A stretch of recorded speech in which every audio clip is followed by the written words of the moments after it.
첫 번째 경기는 뉴캐슬과 보머스의 경기입니다. 뉴캐슬의 연승 행진이 어디까지 이어질까요? 현재 공식전 9경기 연속 승리를 기록 중인 뉴캐슬은 리그 4위를 기록 중이며 3위 노팅엄을 승점 3점 차이로 바짝 따라붙고 있습니다. 알렉산더 이삭은 리그 기준 8경기 연속 득점을 기록하고 있으며 직전 울브스와의 3대0 승리에서 2골과 1개의 공을 기록하며 모든 득점에 관여하는 여전히 최고의 폼을 유지 중입니다. 또한 이삭만 무서운 폼을 보이고 있는 것이 아닌데요. 앤서니 고든도 직전 경기 이삭의 어시스트를 받아 쐐기골을 성공시키면서 9경기 연속 공격 포인트를 기록했고 이 기간 5골과 4개의 도움을 기록했습니다. 이라올라 감독의 본머스도 최근 상승세가 대단한 모습인데요. 직전 첼시와의 경기에서 최근 폼이 좋은 세미뉴의 역전골로 앞서 나갔지만 경기 종료 직전 첼시의 마지막 프리킥 찬스에서 이스 제임스에게 실점하면서 무승부를 기록한 부분은 아쉽지만 최근 공식전 10경기에서 6승 3무 0패를 기록하며 패배를 잊은 듯한 모습을 보이고 있는 본머스입니다. 본머스의 상승세가 정말 대단하다고 느껴지는 것이 일단 지난 시즌 리그 19골을 득점했던 도미닉 솔랑케가 떠났고 대체 선수로 영입한 에반 윌송이 기대 이하의 모습을 보이기도 했고 현재 다리 골절로 장기 부상자 명단에 들어갔습니다. 또한 마르코스 셀시나 마커스 테버니어 같은 핵심 선수들이 부상으로 이탈했음에도 좋은 경기력을 유지하고 있다는 점에서 이라올라 감독의 전술 능력을 칭찬하지 않을 수가 없습니다. 보머스는 지난 시즌 이라올라 감독이 개막 이후 리그 10경기에서 승리가 없었을 때 이 감독이 프리미어리그에선 안 먹히나 보다 하고 경쟁했으면 정말 크게 후회를 할 뻔했습니다.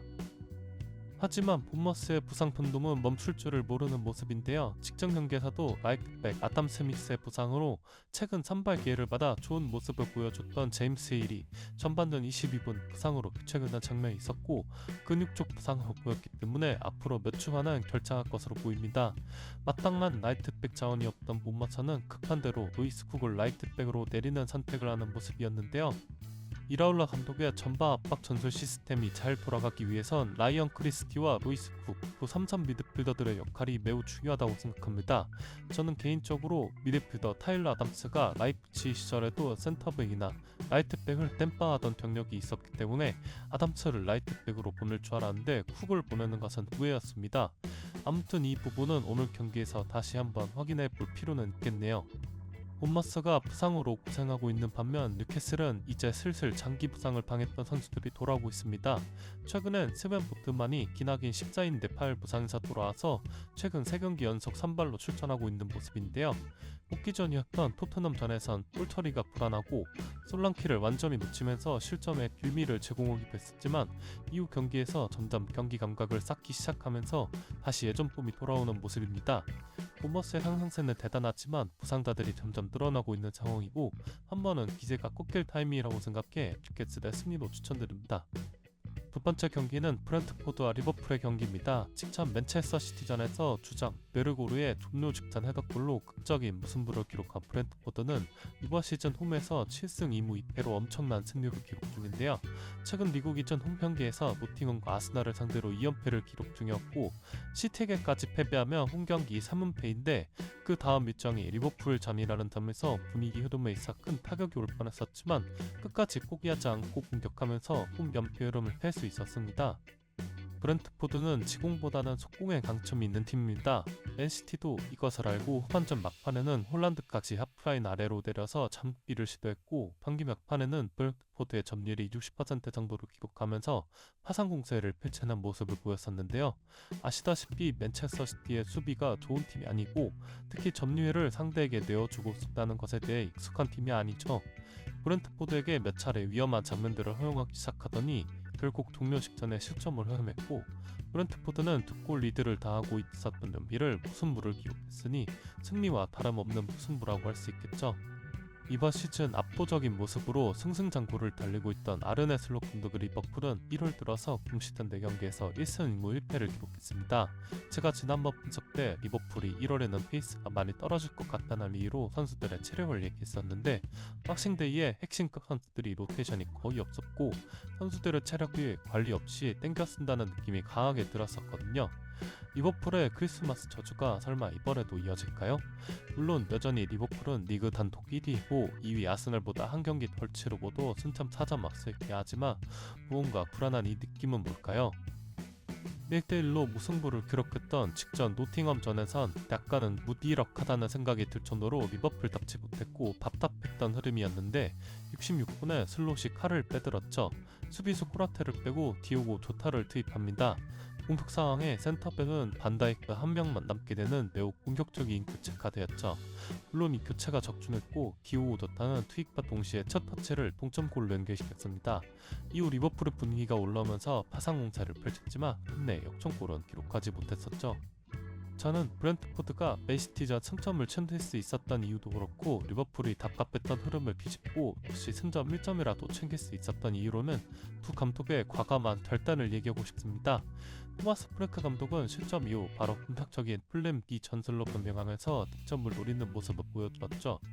브렌트포드가 이번 시즌 홈 11경기에서 무려 29골을 득점한 부분은 대단하지만 또 그만큼 많은 실점도 했는데 21실점을 기록했습니다.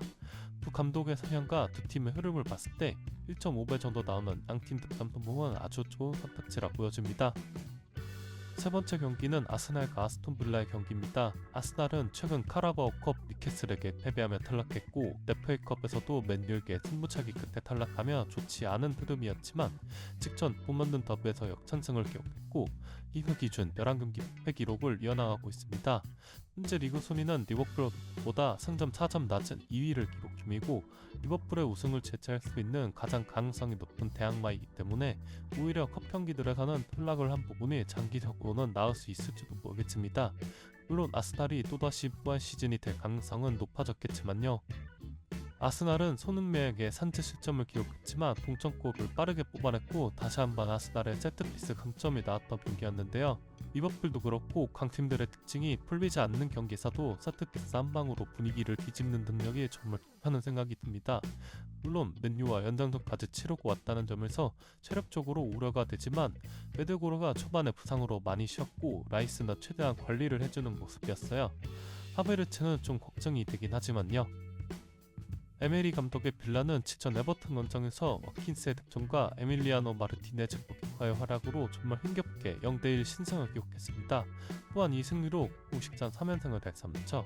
하지만 빌라도 체력적인 부분에 대해 우려가 큰 상황인데 FA컵에서 웨스트햄을 만났기 때문에 로테이션이 전혀 되지 못했고 오늘 아스날과의 경기 이후 다음 일정이 챔피언스리그 모나코 원정이라는 점에서 에메리 감독이 머리가 꽤나 아플 것 같은 일정이네요. 사실 매 시즌 챔스에 나가는 팀들도 힘겨운 일정이고 또 이번 시즌엔 UEFA 대회 경기들이 개편이 되면서 일정 수가 늘어났죠. 빌라의 경우 이번 챔스가 41년 만에 진출이고 이번 시즌 보강을 빡세게 하긴 했지만 결국 지금 쓸만한 선수는 이안 마트센이랑 아마도 오나나 정도밖에 보이지 않습니다. 또 존 맥긴이 부상인 상황이기 때문에 이번 겨울 이적 시장을 통해 영입한 도니얼 말런이 어느 정도 활약을 보여줄지가 앞으로 일정에서 꽤나 중요할 것 같습니다.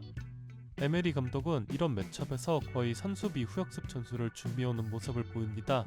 지난 2라운드 두 팀의 맞대결에서도 아스날이 경기 내내 주도권을 꽉 쥐고 불리했고 빌라는 역습을 노리는 형태였는데 워킨스가 역습 상황 벨터격인 찬스 두 번을 모두 놓쳐버리면서 전체적으로 루즈했던 경기 양상이었다고 생각합니다.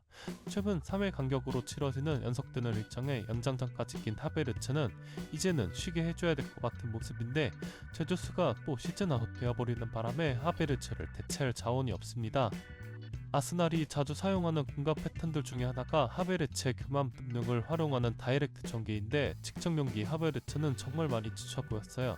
또한 부카요 사카도 없는 상황이죠.